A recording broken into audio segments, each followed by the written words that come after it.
Tá daoine yoga ag bailú le chéile in uidóir an tachtain seo de Campa Spóirt atá á reáchtáil ag imreoir peile Ghaoth Dáire Ó Baoill. Campa 3 lá atá ann agus tugann sé deis de dhaoine yoga idir 5 bliana d'aois agus 9 bliana d'aois fálam ó haithí an felladóra a imríonn iarna chlub agus a chúndé. Béisiad Ghlac páirt an Spóirt defriúil cás le peile, soccer, ceisfeas, ladóige. Tuairn chance tí fi Lord gaeilge le háid hurges imirt sport agus chance fása cos is de Hugh McFadden seagin specials ar se as bulú lá. Tá sim mhór ag daoine yoga ghrídóir sa fel agus tá siad ag buint áard sult as an Campa.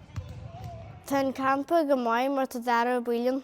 Má chuir sé ag seo i bit lutheasíart, de bit peile, de bit soccer. Smáilm maithan rud faoi Campa Spóirt agus smáilm soccer agus stuck in the mud.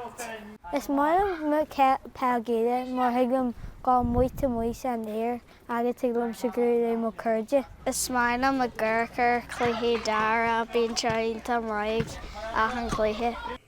Beidh campa eile á reáchtáil ag deireadh le linn hiar na cásca, do dhaoine yoga idir 10 bliana d'aois agus 4 bliana d'aois.